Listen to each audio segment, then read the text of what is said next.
Hello, my darlings, and welcome back to Conversations with My Higher Self. How are you? How is it going? Today we have an interesting topic. It is probably going to be short and sweet, but it is important.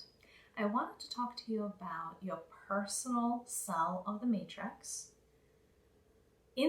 as well as the collective consciousness of humanity, and how the two interplay, how the two interrelate, and how that impacts your life, frankly. So that's the agenda, the topic for today.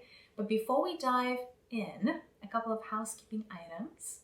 If you are not yet subscribed to my YouTube channel, check it out. It is called This is Maria with a Y, Mariya. We are uploading new videos there every Wednesday. So there's a lot of new content that is coming your way via the video format. Thanks, YouTube. So check it out.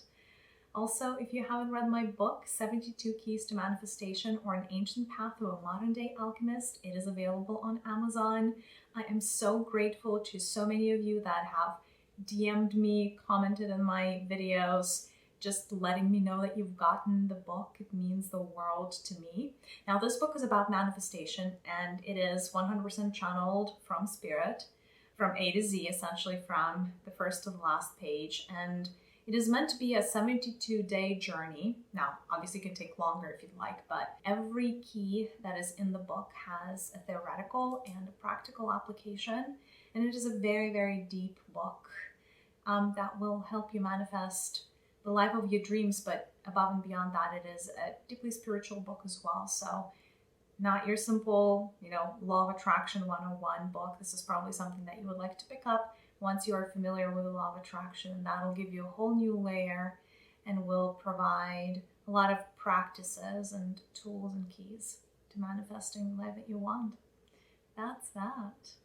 Yeah, and if you're not meditating with me on our Sacred Universe podcast, I humbly believe that you should. New meditations are uploaded every Sunday. I used to combine meditations into this podcast, and now we're doing fewer of those. Yeah, and this is more of a chit chat. This is more of a monologue plus the Q&A.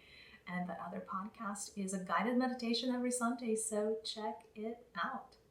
All right, diving into the topic of today. Rich topic, very important for the times that we're living in. Your personal cell of the matrix versus the collective consciousness of humanity, how the two interact, why you should care. Here's why I want to talk to you about this today. Energetically, there is a lot that's going on the face of planet Earth right now. It has been the case since the beginning of 2020. It shall be the case for the next couple of decades.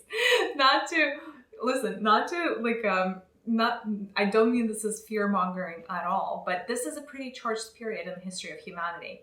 In fact, I dare say that if you are alive right now, what you probably didn't sign up for is an easy life. What you did not sign up for is a life without events. You chose to show up during a very pivotal stage in the history of Gaia, the planet Earth, as well as this human civilization.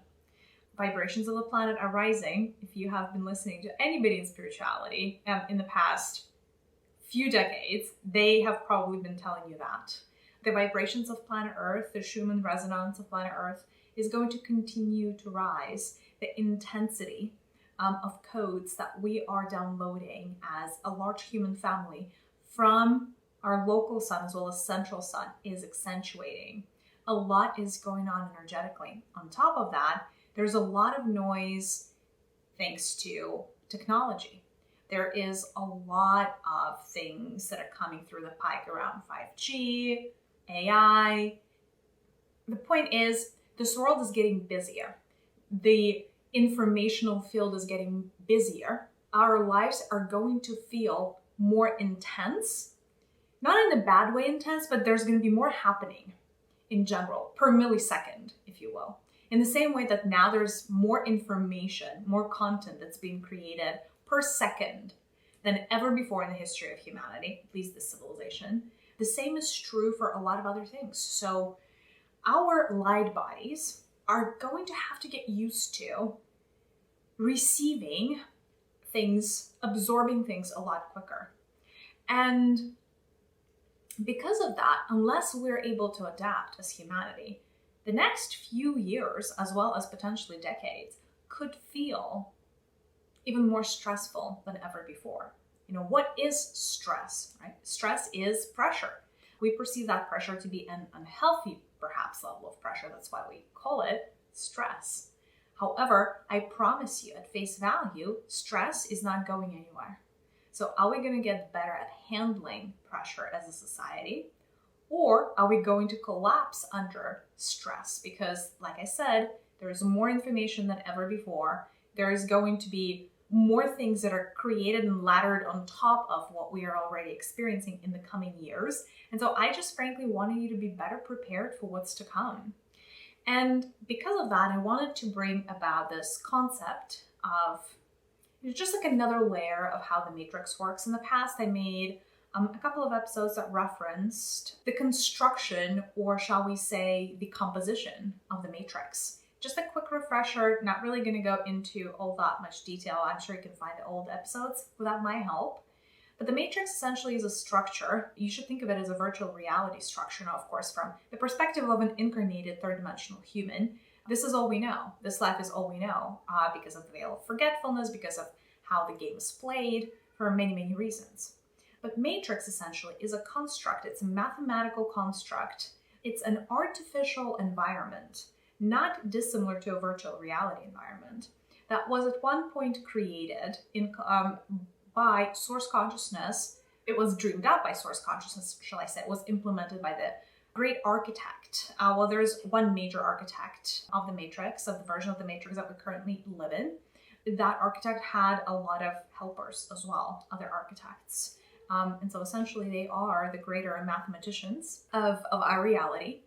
And they have built a very precise system. They have built a very mathematical system, almost like the skeleton, if you will, of rules and regulations that describes everything that we're experiencing in reality, third dimensional, fifth dimensional, and otherwise.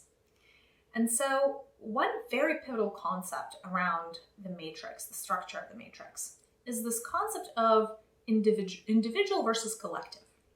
So essentially, all things in the matrix could be divided into your personal individual experiences and codes and collective codes. And that is where it becomes really interesting and really relevant. So here's what I would like for you to imagine. I'll give you an illustration, which again this is a perspective of looking at the matrix. This is not perhaps the ultimate truth because there are so many layers and angles at how we could be looking about the matrix. But for the purposes of this episode, this is really all you need to know. Imagine that you had, which is the case, your personal cell or a cube, like a little cube. It's a transparent cube. That cube surrounds your body. Essentially, your body is encapsulated, all of your light bodies, not just your physical. We're talking the entirety of your beings, or of your being, of your bodies. Imagine that the entirety of who you are, outside of, or a projection of who you are, right? I'm not talking about higher self. Your higher self is outside of the matrix. Your higher self does not belong to the matrix. Your higher self uses the matrix as a tool, as a piece of software, if you will, in order to be able to have experiences. So in this particular instance, your higher self is like a player of the game, and this is the game, and you're the avatar in the game. So as an avatar in the game, you have your personal cell of the matrix. It looks like a transparent cube, a cube with transparent walls. Now, your personal cell of the matrix is extremely important. That is your personal space. That is your personal set of coordinates. That is your personal little corner of reality. That is existing within the larger, greater whole of everything else that exists inside of the matrix. On top of that, right, so you're encapsulated inside of this transparent cube. What is the collective? So when I ask the questions, when I'm having conversations with the collective consciousness of humanity, what do I mean? I'm referring to essentially an energy of all of the humans that are currently incarnated on planet Earth. This is the facet of the collective that I work with. However, when you look at face value, at what collective consciousness of humanity is, it has layers. One of the layers is everybody that's currently incarnated. A larger layer is everybody that has been incarnated prior in the civilization of humanity, in the civilization of Homo sapiens, if you will, right? So there are two ways that we can look at the collective. So going back to the matrix structure, essentially imagine that there is a soup of collective consciousness, or a broth. I'm like, is it a soup or is it a broth? Because technically it could be described as a broth as well. It feels very liquidy and it's transparent, but it has a tint. So the current tint of human collective consciousness is actually bronzy.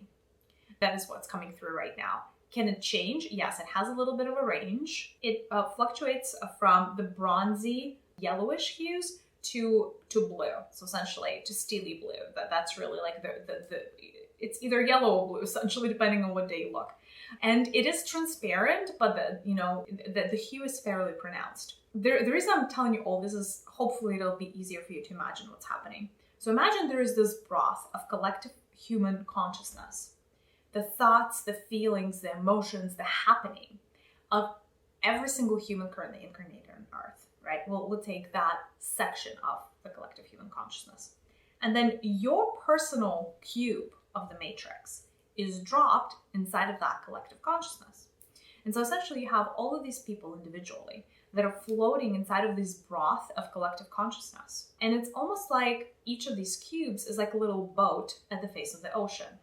Now, of course, sometimes you're submerged inside of the ocean, and the ocean is collective consciousness in this case. It doesn't really matter. The reason I'm bringing this up is this.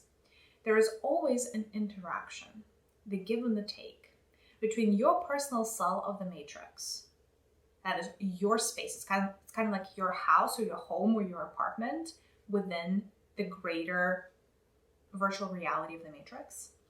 And then, of course, you're forever and constantly exposed to the collective consciousness, because you are literally very often either submerged or are floating at the very top. So you're never fully separate from the collective consciousness of humanity. So a lot around the quality of your life is dependent on how efficient your personal cell of the matrix is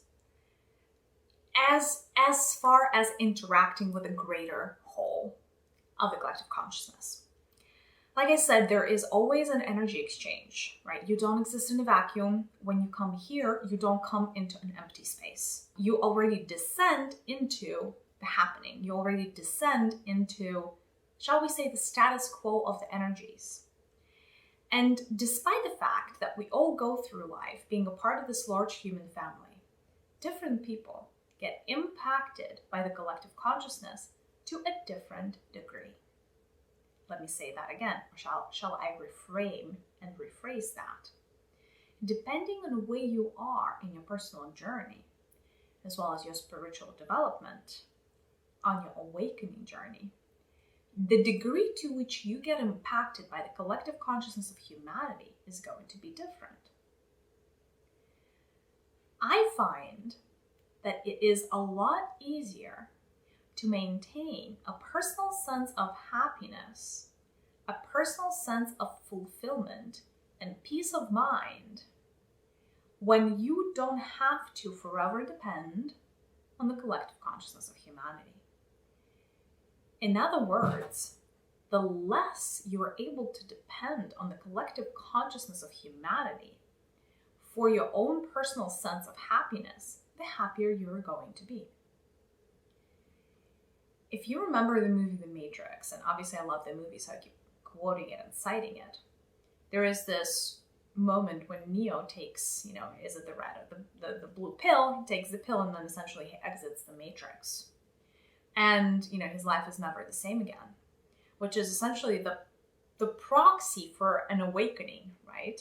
So Neo has an awakening.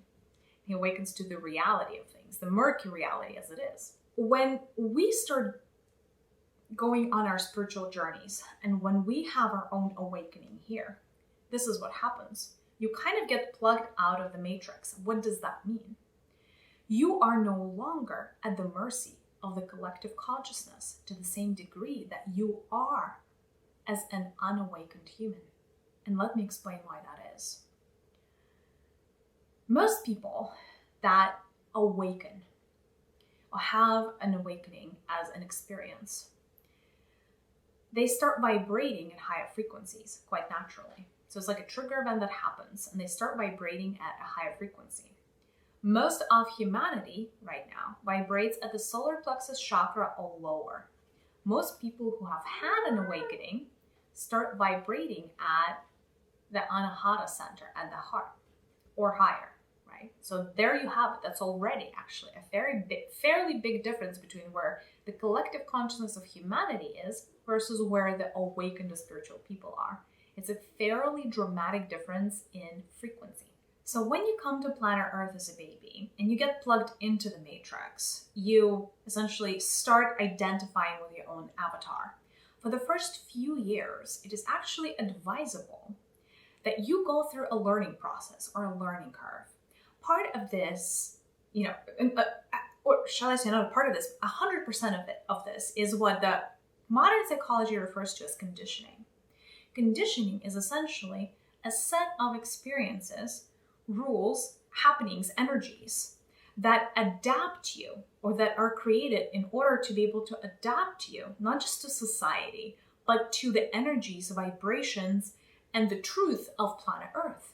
There are a lot of souls that don't just incarnate on this planet, right? And so in order for this adaptation period to be very effective and in order for it to be as fast as is possible, it is actually advisable that souls that just descend into a body go through a process of essentially absorbing things into their bodies and into the cells of their personal cells of the matrix from the outside world. So for the first 10 years, give or take, it's not even optional. You're going to have to become a sponge that absorbs everything from the outside world just so you can have a good or healthy experience, right? So that you can fully start associating yourself with your body, right? And so this reality, this world becomes easy to understand for you. Now, as souls evolve, also as you grow older in your human experience, in your human life, what becomes possible for you is another way of living. At a certain point in time, you could flip the polarity. You could flip and change the game from absorbing everything from the collective consciousness of humanity into creating your own version of reality. So instead of just becoming a byproduct of your surroundings, instead of just tapping into what everybody else is thinking, feeling, doing, going through, you can create your own script within this movie. That is why your personal cell of the matrix was created in the first place. Otherwise, the matrix would have just been the soup or the broth without your personal slice of the matrix. But that dichotomy is very, very important to understand. Now, why is it important, right? Or actually, maybe let's address, because this is kind of a rich topic, and I know last thing I want is to confuse you, and I'm sensing a little bit of that confusion from the collective human consciousness around what I just said. What is the problem as an individual human, right? What could possibly be a problem if the only part of the matrix that you're playing into is the collective? What is the problem of not having your individual cell of the matrix being well built out, being high vibrational, all of that good stuff? Here's the problem.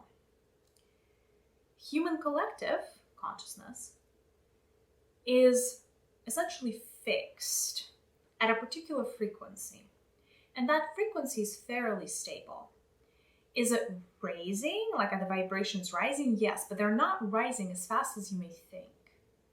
And so let's say in the next 50 years, humanity as a whole is going to move like only an iota away from the status quo. Unfortunately, the collective energies are the hardest energies to move.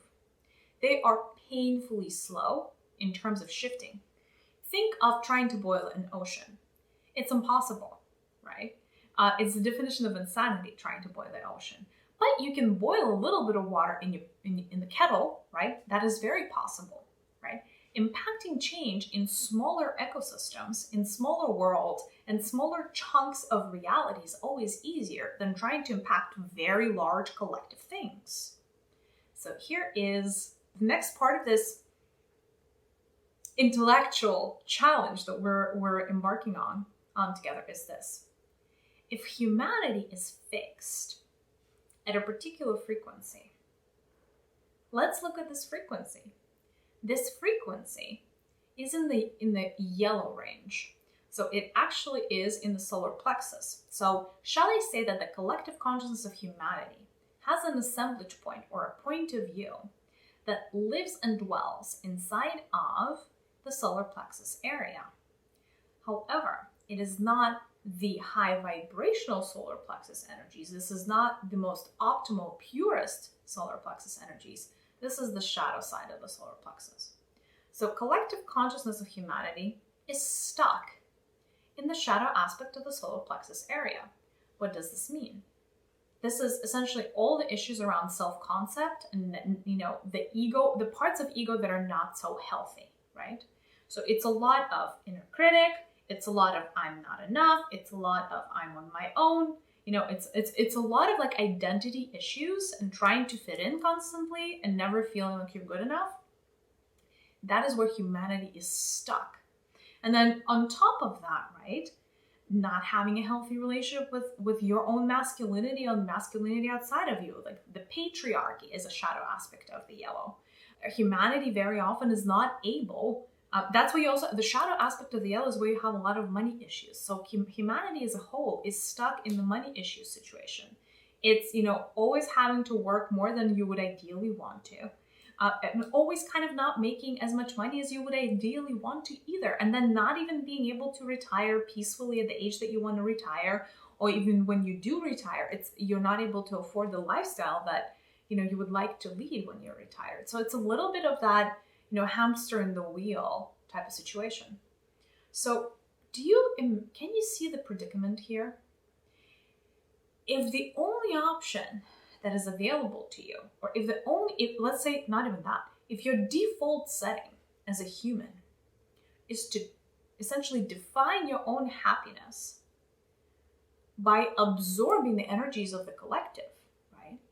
And yet the collective is perpetually stuck in the shadow aspect of the solar plexus chakra, literally for the entirety of your life, that's where humanity is going to be stuck. Do you see how that may be a problem? I don't know if you've listened to my past episodes, where I said that happiness does not live below the heart chakra. So if humanity as a whole is stuck at a chakra that is below the heart, and yet humanity is yearning for being happy, do you see how that's a challenge? Especially if you put yourself in a situation where you equal yourself to the collective, which is the default setting of every single human up until you have your, you embark on the spiritual journey and start going places, until you have your awakening, until you have your trigger event, until you break free from the matrix like Neo. Essentially, you are going to be the byproduct of your environment. That is the truth. Because for everybody who operates at the solar plexus level and below, they cannot escape collective consciousness. The relationship between their personal cell of the matrix and the collective is such that, and I'll give you percentages just so you guys understand. We'll make it really, really clear. Imagine that your personal quality of life is essentially based upon the liquid that fills up your little cube, your personal cell of the matrix. Where does that liquid come from? For everybody who operates at the level of the solar plexus and below, call it 90-something% of humanity, 80% of the liquid in their personal cube is the liquid of the collective consciousness of humanity. Literally, it's not even them. That is why it is so, on the one hand, fascinating, and on the other hand, borderline scary to be watching the human collective, because the person in, literally Africa and the United States and Sweden and China, at face value, are very different people with a very different everything, but they're still tapping into the same collective goo or soup or broth that is the shadow of the solar plexus. And then they're tapping into it over and over and over again. And there you have the hamster wheel and the inability to escape samsara. That cycle of death and rebirth. And by the way, next time if you reincarnate, you're going back to the same yellow. You're going back, because again, collective consciousness doesn't move very quickly. We have been stuck in the shadow side of yellow for millennia, you guys. Millennia. A while, right? So that change is painfully slow. So even if you die and get rebirthed, you're rebirthed into the same exact thing. The same exact yellow soup, dark yellow soup, for lack of a better word, which is literally the opposite of conducive to your personal evolution at soul level and otherwise, right? So again, which is why it's so challenging, especially as things start to heat up on planet Earth.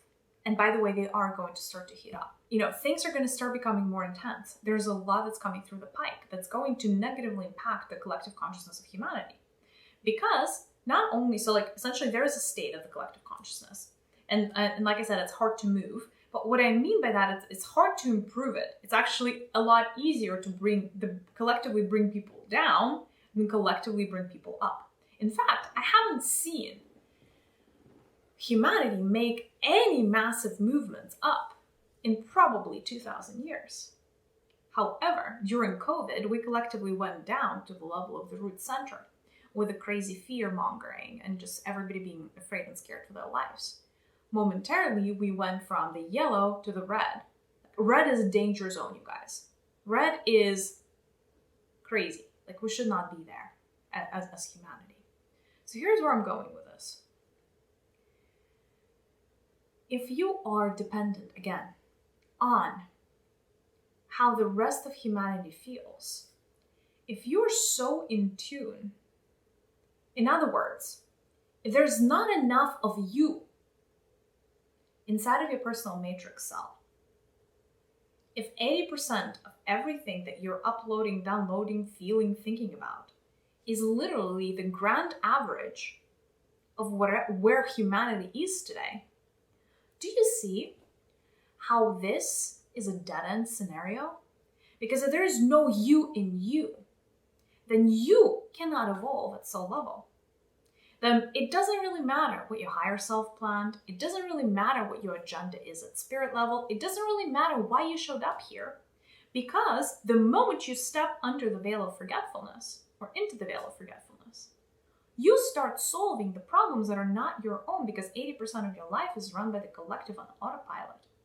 So if collective consciousness of humanity today decided that it wants to work on relationships, I'm just saying, I'm not saying it did decide it today, but let's imagine that that is the situation.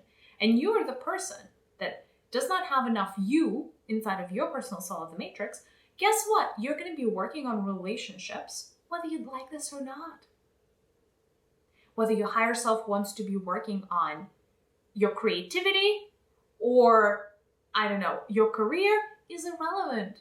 Because if collective humanity, or the collective consciousness of humanity needs to work through relationships, you're just going to be working through relationships.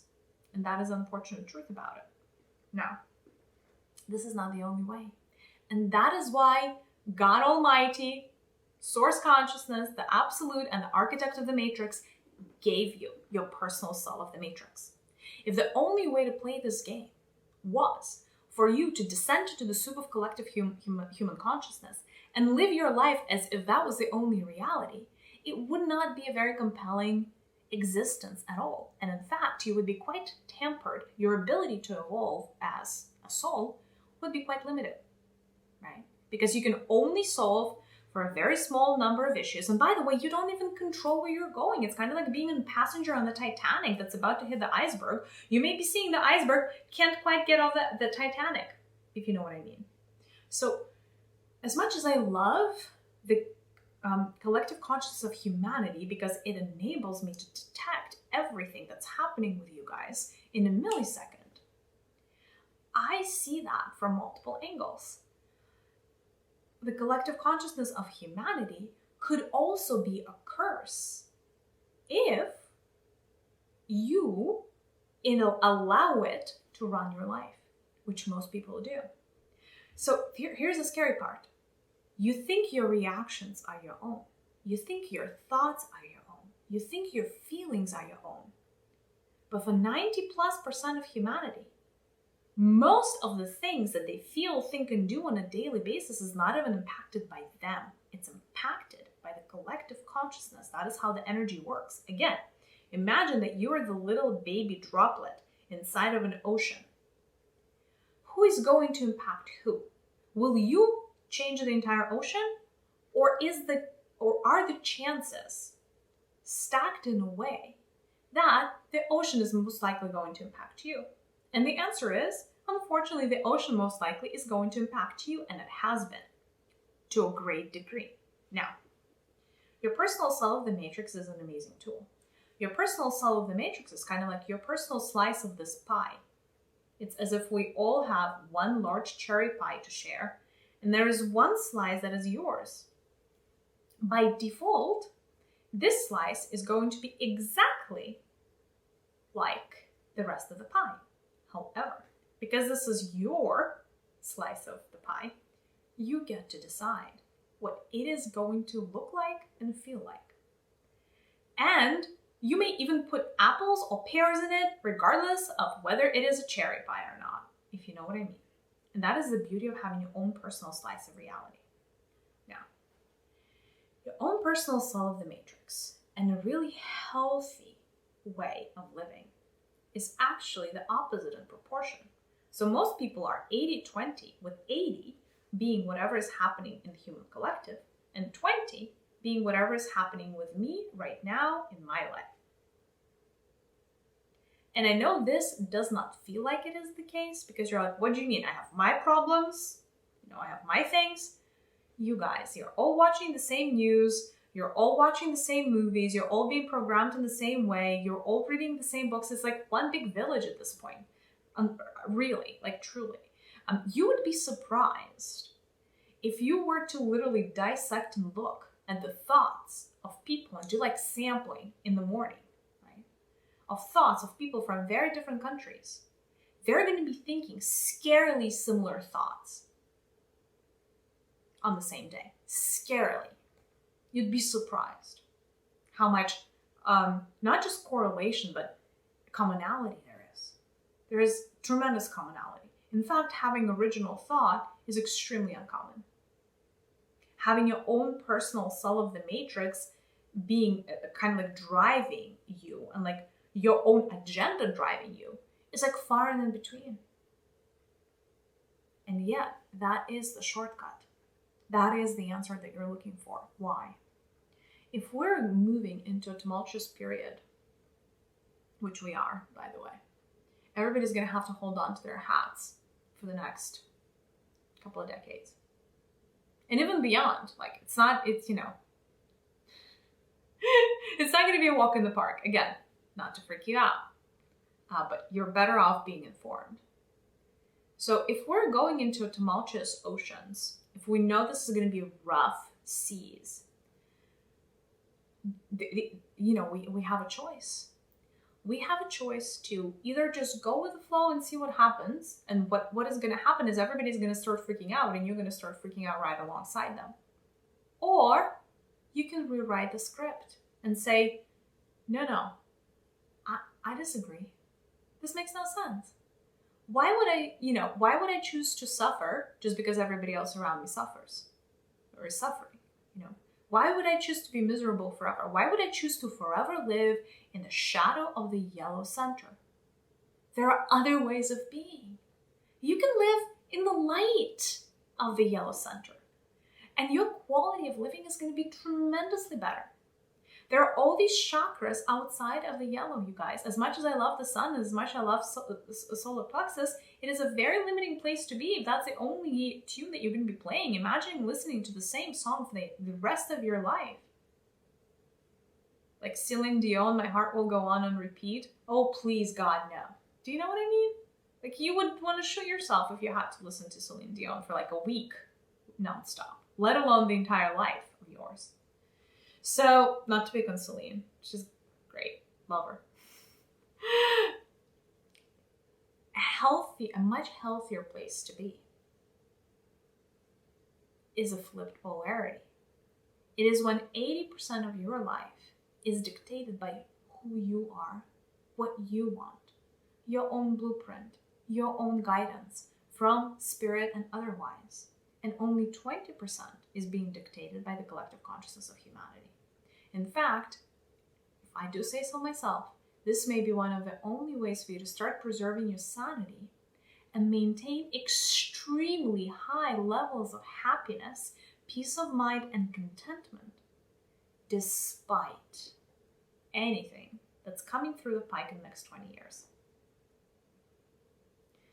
You see, we no longer get to decide that whatever is going to happen in the future is not going to happen. In other words, we don't always get to change the macro script of planet Earth, of what's happening, right? In fact, right now we don't, because all of our highest selves have already signed up to a particular script. The movie is written, you guys. Yes, we impact it to some degree, but largely, the plot and the storyline has been written, and we all have signed up and signed off on the dotted line that we agree with the script. The script is going to be rough, and we wanted it, by the way. We wanted it that way. So unless we want it, and we want to sign up for a lot of stress and uncertainty and fear and all of the good stuff in the coming years, aren't we better off saying, enough's enough, I'm going to use the God-given potential in my own personal cell of the matrix in order to change the game? Because I will tell you that there is a tremendous amount of liberation. There is a tremendous amount of relief. There's a tremendous amount of peace of mind and happiness that you can get as a byproduct of working the matrix to your advantage. Which would be, actually, in this particular instance, really investing the time and the resources in order to optimize your own personal self. Because I guarantee you, trying to optimize the collective right now is not an option. In fact, here's what's going to happen. There are a lot of people that are awakening right now. I know this. You know this. There are more and more people awakening every day now than it used to be in 10 years, in a 10-year span. We're going to see this scenario, we're going to see this trend accelerate. What does this mean?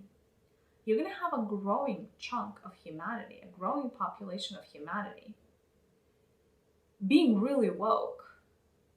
And then you're going to have an even larger chunk of people who are going to go the opposite direction with, driven by artificial intelligence and everything else. They're going to go the opposite of awakened.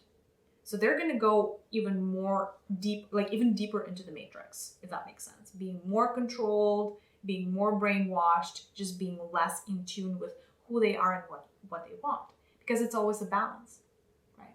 If more people are awakening, more people are going to be deeper in slumber. That is the reality. So what you're going to start experiencing is a society that's going to start feeling a little split, more split than normal. And for some of you, those splits may even happen inside of your own families or with your loved ones or with your friends, right? So there's a lot of change that's going to be happening. And like I said, the best way to prepare for this change is to start unplugging yourself from the matrix. And when I say that, the reason I wanted to use that terminology although it is actually strictly incorrect, because you cannot unplug yourself from the matrix. You really can't, right? The matrix is actually a good thing. I said this before and I'll say this again. The matrix is the way the architect built it and the way source consciousness built it is freaking phenomenal. It's amazing. It's as good as it gets. This is the fourth version of the matrix under our source consciousness, and this is the best one yet. However, when I say unplug from the matrix, I'm actually just using the colloquial term for awakening. However, it's really being plugged out of the collective human consciousness is what needs to happen here.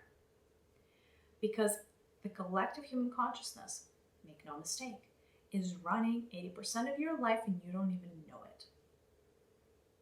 Yeah. You're living into other people's programs, other people's karma, other people's, grievances, yada, yada, yada. And, when things get, when there's tumultuous seas, when there are the rough seas, what do you think is going to happen with the collective consciousness of humanity? Do you think it's going to get better? Or do you think it's going to get worse? Yeah, it's going to get worse, right? So it's already not amazing, and it's only going to get worse. So if that's the case, then, if the asleep people are going to be more asleep, what does somebody who's awakened do? The answer is, you take your God-given right to reframe your own personal reality. Because you have your own personal cube, you have your own personal cell. And yes, it is floating in collective consciousness. But I want you to remember and I want you to understand that it is only as connected to the collective consciousness of humanity as you choose it to be. In fact, if you chose to only lightly absorb and really shift the parameters of your own personal self, the matrix,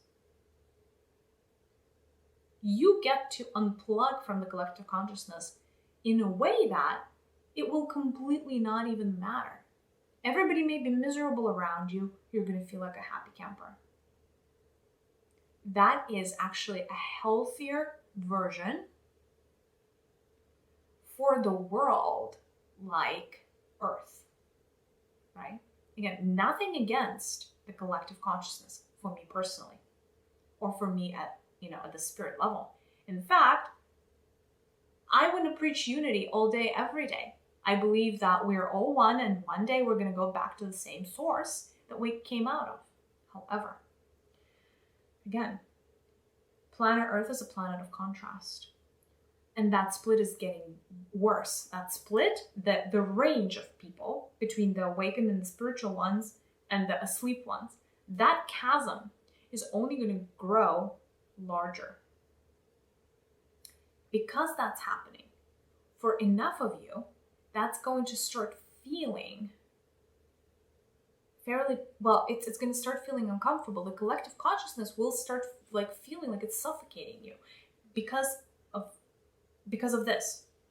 When you are essentially asleep, your color, your personal color of your personal cell is exactly the color of the collective consciousness. So there are all of these asleep people who are floating in the soup of yellow.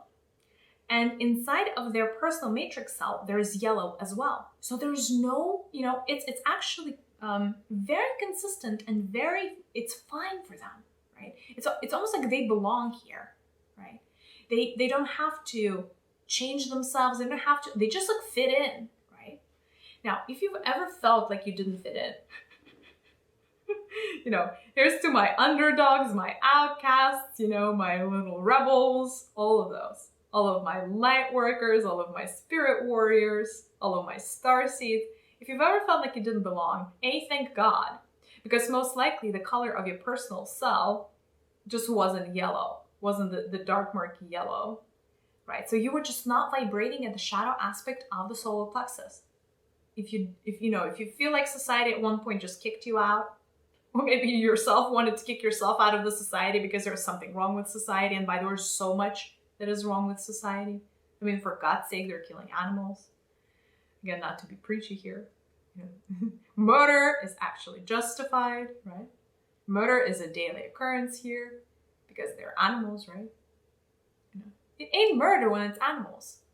How freaking interesting is that?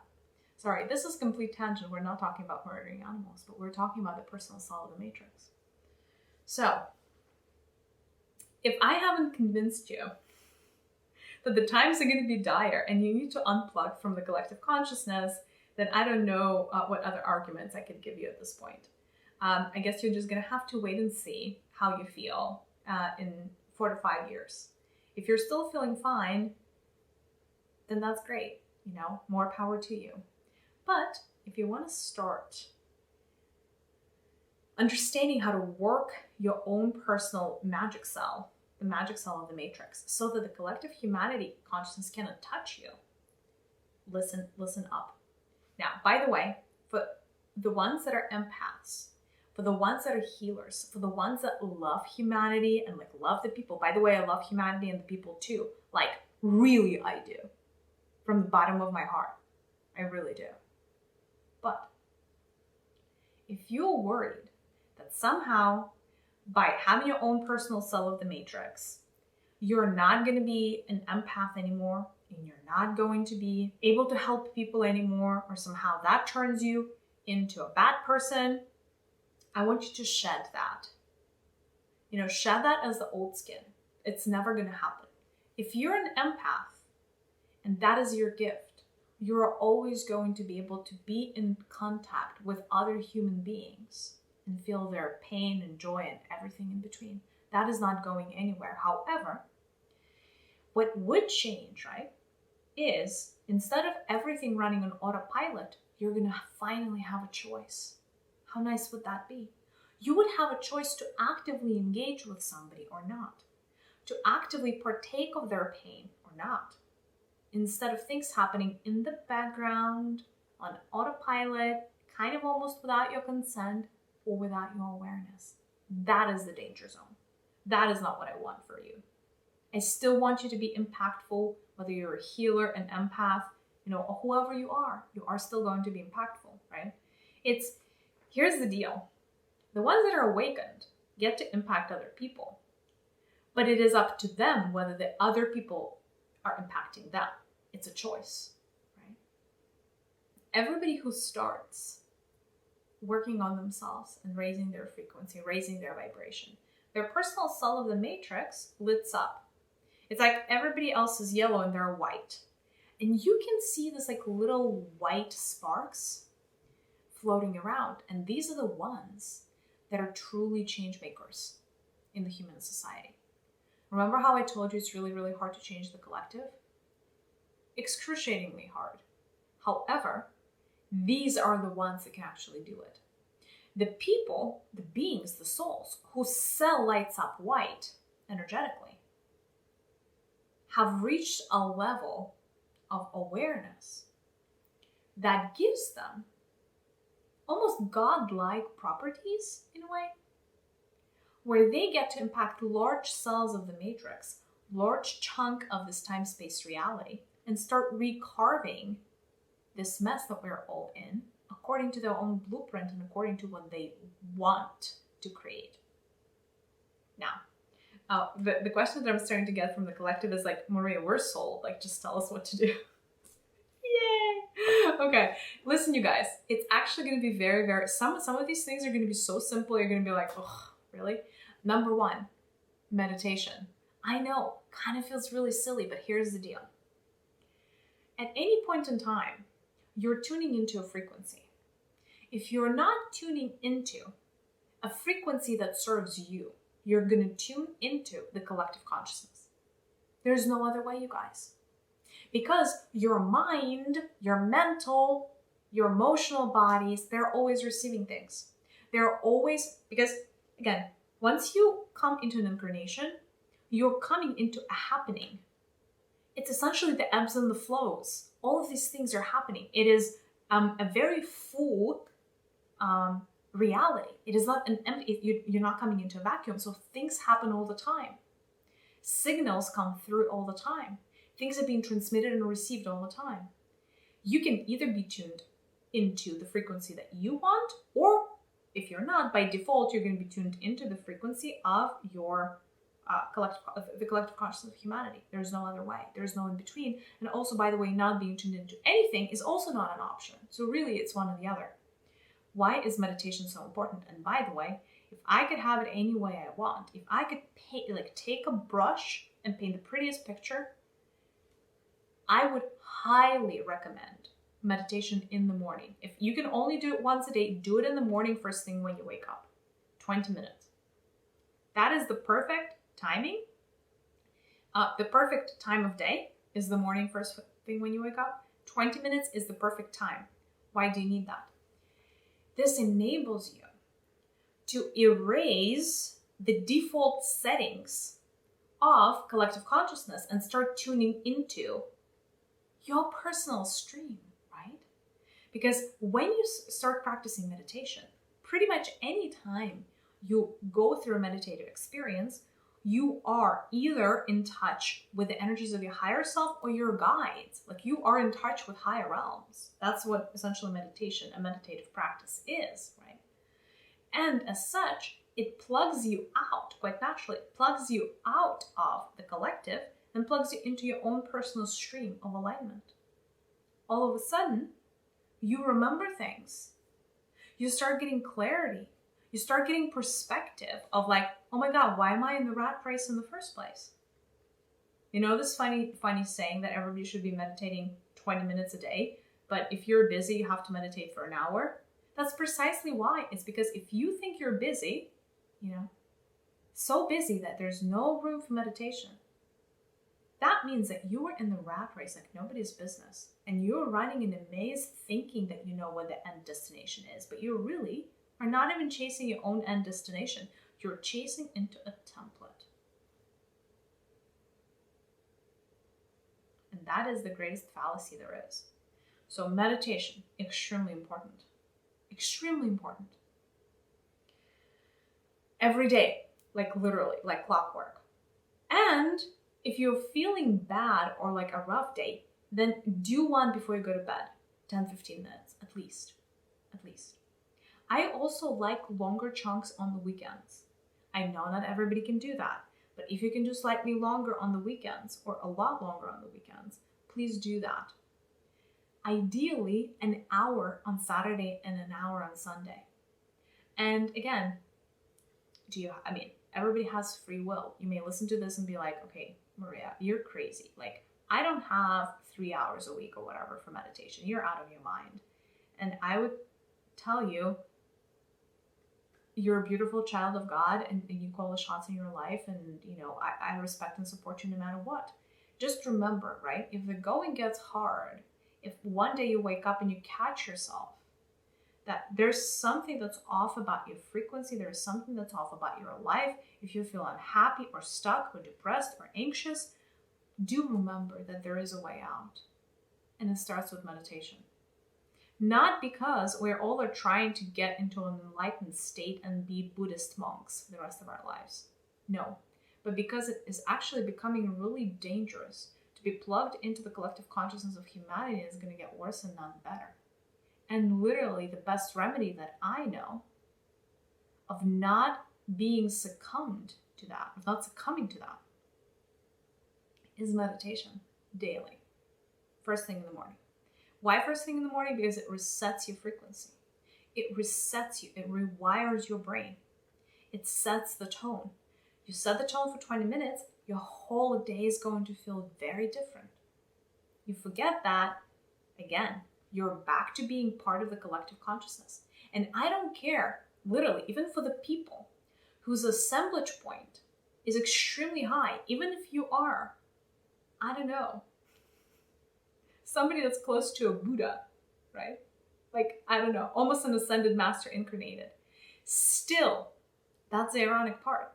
Still, by default, your physical human body is going to connect you and plug you into collective consciousness. Unless you meditate.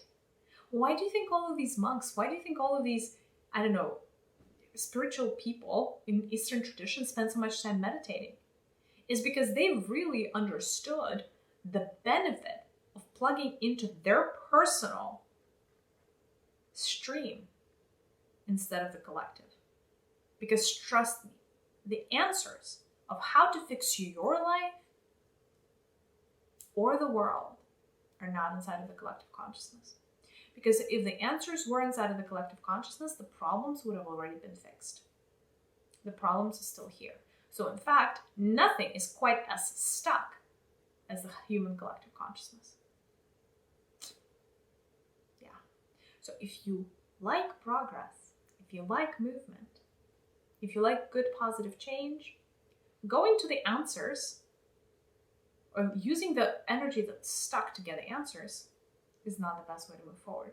Connecting to your higher self, connecting to the North Star, connecting to spirit guides, meditating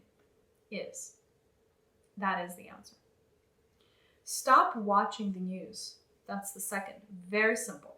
Stop watching the news. Stop obsessively scrolling the news feeds. Just stop being, because that is your way of reaching out to the collective consciousness of humanity and, via different means and checking with yourself. Should I be worried? Has something happened? Another house burned down somewhere? Or was there a flood with 30 people dead? Or what have you? And all of a sudden, everybody's reading about the 30 people that are dead. And everybody's like, oh my God, a flood is really awful. 30 people died in that flood. Can you imagine 30 people? Oh my God. I'm like, you guys, millions of people are born every day. The delta of how many new people are born is crazy versus how many people die. 30 people really doesn't make a needle for humanity. And I know it sounds really, really harsh, but let's put things in perspective. 30 people died. You know how many more people died? Millions of people died that day. This day, today. Millions of people are going to die for different reasons, for different causes. By the way, most of them have selected to go in a particular way when they were, in their soul, when they were at soul level, right? So why would your current life be impacted by the little specks of dust that is the negative news? The negative news are just the noise. And you have to get really, really good at getting space. Because that's the other part. You could have your own personal cell of the matrix and work through it, cleansing it and protecting it and blah, blah, blah. But you also need a bubble of space surrounding it, empty space. So imagine almost like you're a cube, you're floating in a cube. An empty space feels like there is almost like a sphere surrounding your cube. There is a sphere. And that is empty space. And empty space is extremely healthy. What is empty space? Empty space is a buffer between you and collective consciousness of humanity. You kill that buffer when you watch the news obsessively. Or just when you feel like you need to stay on top of every single thing that's happening. Otherwise, you're I'm out of the loop, I have FOMO, all of that. What are other ways to get space? You're going to have to find ways to get off the grid as much as possible. And at least once a month. And by the way, when I say once a month, a part of me cringes inside because that's nowhere close to enough. So if you're living in large metropolitan areas, in fact, I would say in order for you to maintain your sanity and keep maintaining your sanity, you're going to have to find a way to get out into nature and outside of the grid of the city. Even if you're just moving 45 minutes to an hour away from the city, it's going to make a big, big difference. Because you need to get good at resetting your system. Resetting is extremely important. If you don't reset your system, you're going to be stewing. You're like a meal on a platter for anybody who wants to manipulate you, control you, etc., etc. That is the unfortunate truth. So resetting your own personal cell of the matrix is really important. What is the resetting? Once you move away off the grid, or once you go outside of your city for the weekend, and I'm mostly talking larger cities, 500,000 population and up, right? If you're living in a more of a rural area, like don't worry about it. Like I'm not talking about cities with like 50,000 people. I'm like talking like New York City type. I mean, I know there are how many New York cities are there, but like larger cities, like 500,000 and up in terms of population, you really need to get off the grid, because there's mind control and tools for mind control like nobody's business. Things that you could not believe that exist right now, and a lot of new innovation is being tested. And so you could never escape the system. You could never escape the matrix, although I hate saying that because factually it's incorrect. I don't want you to escape the matrix, but you could never unplug yourself from the collective consciousness of humanity if you keep living in, you know, your nice little apartment in your metropolitan area and you never leave. Again, that reset ideally every week. You cannot do every week, do whatever you can, but at least once a month. And ideally in nature. You would need one good day of detox in nature. By the waterfall, in the meadows, in the forest, in the by the mountain, by the river, I don't care, as long as you're no longer in the grid. Because your body is going to start naturally resetting to your own rhythms and the rhythms of nature, instead of being fed a template of the collective consciousness of humanity that inhabits specifically the city that you live in. Again, very hard to get out of the rat race because the collective energy is going to eat you up. And the bigger the city, the stronger that collective energy is. So at any point in time, you're tapping into the entire, planet Earth in terms of collective energy, as well as the most important collective energy that you're tapping into is your immediate area where you live. That really impacts you. Like really, it really does. And so really, watch also where you live. For some of you, the crazier life gets, you may find yourself seeking to move outside of the city sometimes, outside of certain countries. Listen to your heart and listen to your intuition. Your body is never wrong. It is not a sign of weakness to want to leave a city. And, there are so many ways right now to find remote work, etc., etc. And there are options of making money outside of big cities. So you no longer have to feel chained to big city matrix, because that is, again, not very healthy, and especially unhealthy if your assemblage point is higher than the solar plexus. Again, there are different cities, but every city has very, very strong mind control. So just beware. Detox, incredibly important. You have to take the time to detox your personal cell of the matrix. How do you do that? It's a quick energy exercise. How often do you need to detox? I'm getting a question from the collective. Initially, I would do every week. And then you can, tune up or tone it down. If you can play with the frequency. How would you do the detox? In a meditative state, you would focus on your breaths, quiet down your internal dialogue. You would imagine that your body is encapsulated inside of a cube, a transparent cube, your personal cell of the matrix. You would first pay attention the color of the liquid that this cube is filled up with. That is the representation of your frequency. Very often it would coincide with, your aura or your auric field color.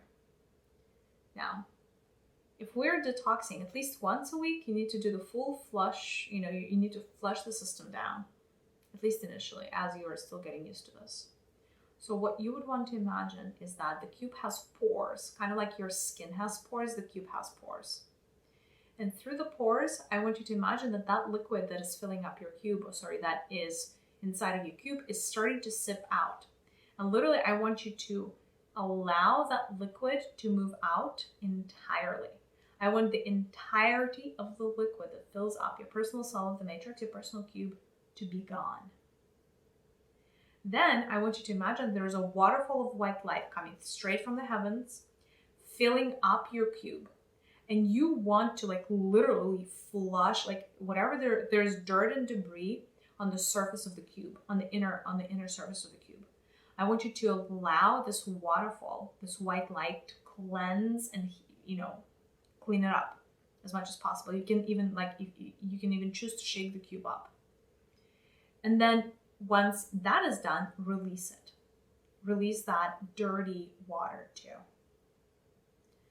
And the last step is you want to just, now that the cube is fully clean, you want to fill it up. You would want to imagine that your higher self is literally tuning up the waterfall to a particular frequency, right? So you would imagine your higher self upstairs, that it is tuning up the waters of this waterfall. And whatever your higher self, whatever the energy is that your higher self blessed for you to have, I want you to imagine your personal cube filling up with that energy. Filling it up, and then that's it. And then you would do a protective, you would probably want to create, do you remember how I told you there's we need a buffer and we need space? So setting up protection around your own personal cell of the matrix could actually be really helpful. I like doing 3 consecutive spheres, concentric spheres, right? So imagine that there's a sphere of white light. So the inner sphere that would encapsulate your cube would be white light. Then the sphere around it is blue.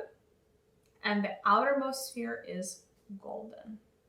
So you would set these 3 spheres up to protect you, to protect your cube, to help create this buffer. You can also rewrite, by the way, the contract.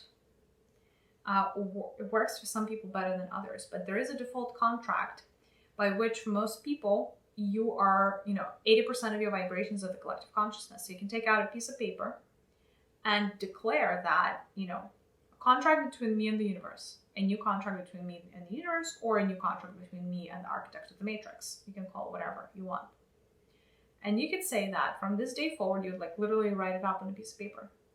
I choose to control my reality instead of being controlled by the collective consciousness. As such, I choose that 80% of my thoughts, feelings, and actions are going to be determined by me and my higher self, and not the collective. And then you would sign it and put a date. And the moment you sign it and put a date, it's effective, right? So rewriting that as a default setting, because the matrix is actually operating very often according to settings. In the same way how you're setting up your computer, for instance, or your iPhone when you get a new phone, right? You're setting up the wallpapers and the fonts and whatever your apps are, you have to go through a setup process. Unbeknownst to you, there is a setup process of your own personal set of the matrix, and it is wired a certain way. So you get to rewire it by recreating the contracts. Raising your vibration is probably the number one best thing that you can do in order to maintain the integrity of your personal field of the matrix, personal cell of the matrix. And, maintaining your own personal sanity level as well as happiness level. Why? If your personal vibration is fundamentally different from the collective human consciousness, those two energies are going to start repelling one another because of the clusterization principle of the universe. Like attracts like. Things that are not alike repel each other, right? So if you don't vibrate at the shadow of the yellow, but start vibrating at one of the higher chakras, whether that is the heart, the throat, or anything upstairs, by default, the matrix is, or the collective human consciousness is not going to feel like you are of it. And so it's not going to even float your way so much. It's kind of going to stay away a little bit, right? So really, the number one thing you can do for your own peace of mind, your own happiness, sense of security and everything, is raise your vibration. Raise your vibration, which is, a lot of it is energy work, a lot of it is parts work, a lot of it is shadow work, some part of it is working through karma, doing the past life regression. Everything essentially, pretty much, that we're talking about, we're discussing on this podcast, is geared towards helping you raise your vibration. is geared towards helping you find your own path instead of living it into a template of the collective consciousness. Because I believe that that is the way out. If you've been looking for a sign, if you've been looking for a way out, if you've been looking for answers, this is your answer, you guys. Raise your vibration, raise your frequency, and live happy, healthy, long lives. You'll thank me later. And one of the keys, one of the ways of getting there is to stop living into a subconscious template and uploading everything in the kitchen sink from the collective consciousness of humanity, but instead saying, no, I rewrite the script. I call the shots. I am no longer a victim. I am a god or goddess in a human body, right? As such, I call the shots. Or as a child of God, if that feels better, child of source, right? If you don't identify as a god or goddess, that's totally cool. Identify then as a child of source, as a byproduct of source consciousness. Right?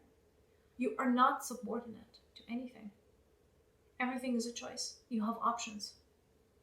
You always have had options. I would like to see if the collective consciousness has any questions for me. And I know I've spent like this whole episode like being like, collective consciousness is bad. We're talking to the collective of this group, you guys. It's just our own kind of like little friend circle. You know, imagine we're sitting in front of a bonfire holding hands. It's our collective group, right? So when I'm talking to you and I'm saying I'm receiving questions from the collective, I'm not talking about the entirety of planet Earth, although sometimes, very rarely, I would make episodes that are for the entirety of the human collective consciousness. And when I do that, I put an intention out there, by the way, and the intention really matters. And when that happens, I'm able to broadcast to essentially everybody who's going to listen, even outside of our group, if that makes sense, and upload certain codes, even bypassing, like people don't even have to hear me consciously, they would still hear me subconsciously. And that's the beauty of being able to work with this collective consciousness. However, in this particular case, I'm just talking to our baby group, our smaller group, not 7 billion people. We're not yet 7 billion people. Hopefully one day, right?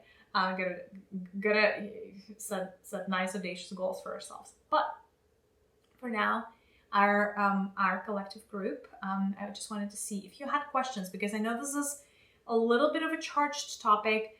It does bring in some lofty ideas around the matrix. And, I just wanted to get some feedback and see if there's anything that I've mentioned or I talked about that wasn't clear.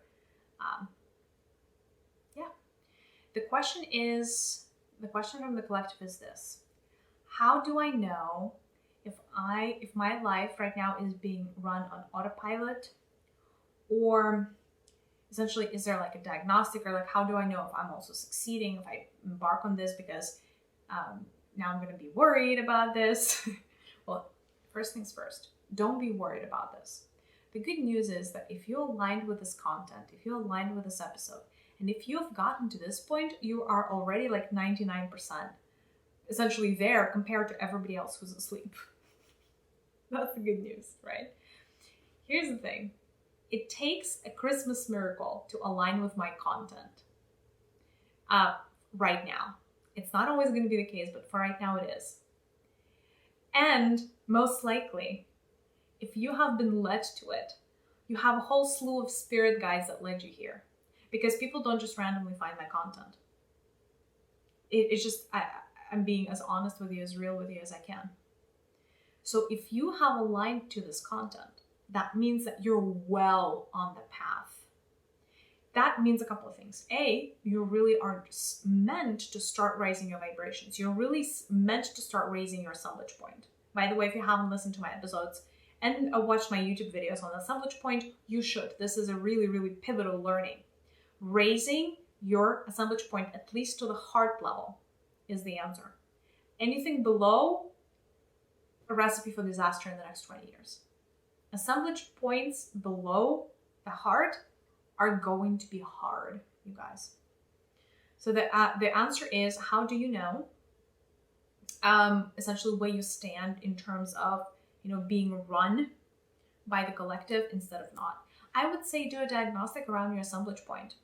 Again, for those of you that don't know, really quickly, assemblage point is your point of view, your way of how essentially you perceive the world.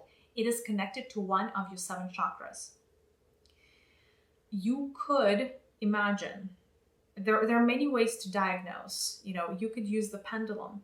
Literally, you write down on a piece of paper, you can draw the 7 chakras, and you can ask the pendulum, which chakra is my assemblage point at, and your pendulum is going to show you the chakra. If not, you can use another diagnostic. You could imagine that in front of you there are 7 vessels, empty vessels, like lab tubes, for instance. And you, in a meditative state, you should ask the universe to show you which chakra your assemblage point is located at right now. And one of those empty vessels is going to be filled with a color. Whatever color is being shown to you of the main chakras, that is where your assemblage point is. So if your assemblage point is on the root chakra, sacral, orange, so the red, orange, or the yellow, most likely you are still in the grip of the collective human consciousness. If your assemblage point is on any of the upper chakras, starting with your heart, that is good news. That means that you are already well on the way of kind of breaking free from the collective mentality.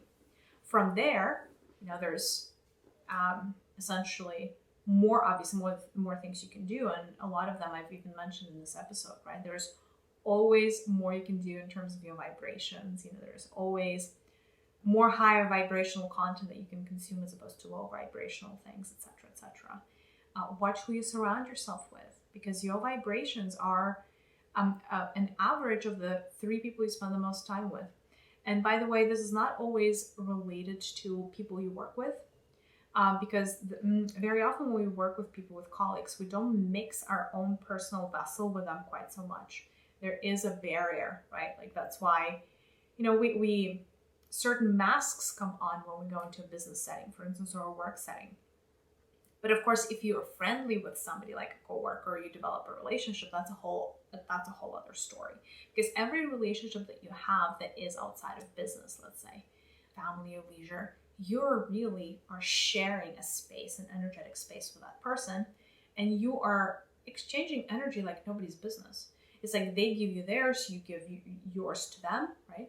And so you are always going to be a byproduct of the 3 people you spend the most time with on a personal level. So be careful who your friends are, because your friend's energy becomes your energy. So if you're looking to elevate, if you're looking to raise frequency, either befriend somebody whose frequency is already high, or sometimes isolation helps. And that's the other thing. Isolating when the world is going nuts is actually a self-care tactic. Having your personal space, having your personal zone, having alone times, having retreats that enable you to be a little bit of a hermit, even if you're an extrovert, even for a little bit, is going to set you up for success.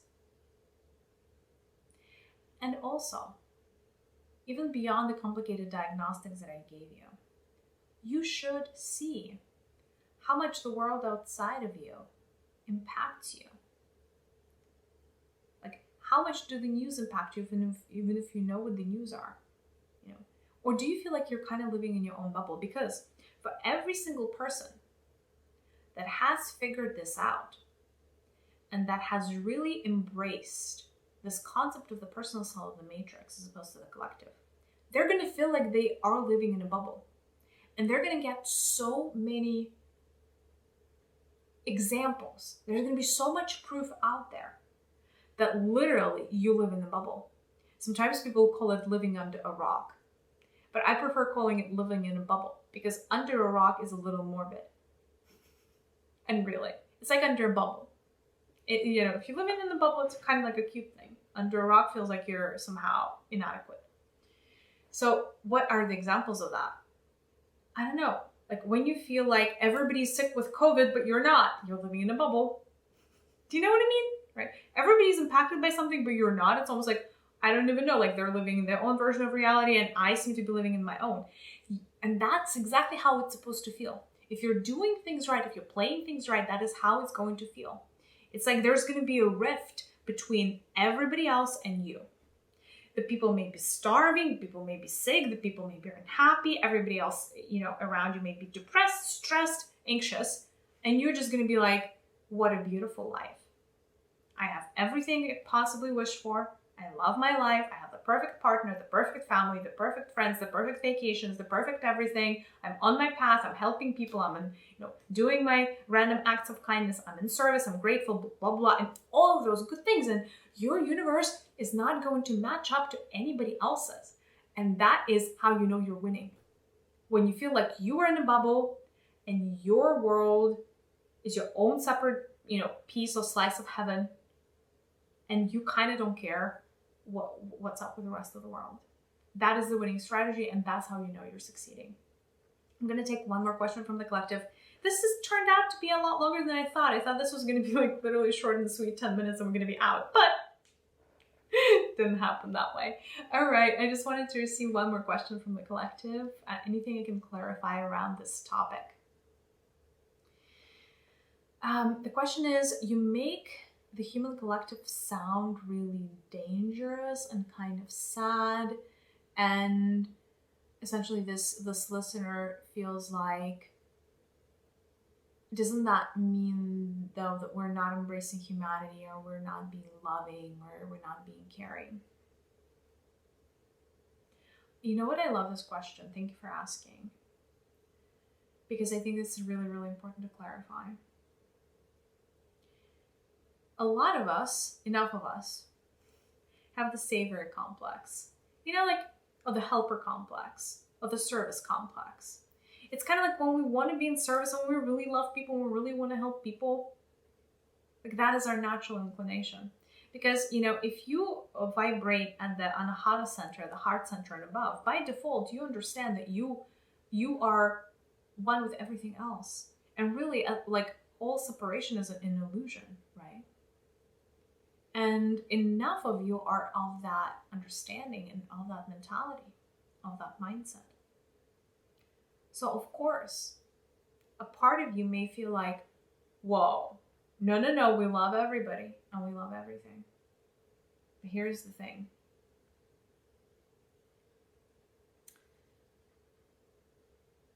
In order to be able to help others, we cannot be stewing the same juices that they are stewing. Because if that is the case, then we're going to have the same blind spots that they do. Do you guys know, and I don't know how introspective you are in your own lives, but you know how you are always your own biggest blind spot? How it's very easy to see what other people need to work on, and it's always the hardest to understand what you need to work on. Or like how you stack against reality. And that is all because of like ego and how ego construct works. Like our biggest blind spots are always around ourselves. So if we do not separate ourselves from the rest of humanity, that by the way is drowning right now. They're drowning in the shadow of the yellow center. If we're just staying in the same exact mess that everybody else is staying in, we're going to be extremely incapable at helping anyone. So I will tell you this, the most loving thing you can do for yourself and others is get yourself a vantage point from which you can help people. And no, it is not necessarily an act of an absence of love to be able to see things for what they are. Because the truth of the collective consciousness of humanity is it exists in the shadow. And that is the truth. There is nothing unloving about that statement. Absolutely nothing. Is everybody still a part of us? Yes. Yes, absolutely. Yes. And by the way, I'll tell you this. If we're trying to, if we're playing the righteousness card, if at soul level, we had our solar plexus 100% healed, and we haven't had one single thing wrong, or if we did not experience any shadow aspects, if all of our shadow aspects around the solar plexus were healed at a higher self level, we would have never been able to align with planet Earth energetically, vibrationally. according to the clusterization principle of the universe, that would be quite impossible. So I'll tell you this. We're not being judgy in the sense that, oh, we're looking around and everybody is worse than us. No, in fact, we know that by the virtue of us aligning with planet Earth, we are actually smack in the middle of the yellow ocean of shadow of the solar plexus. Ourselves. But we also get to choose another perspective.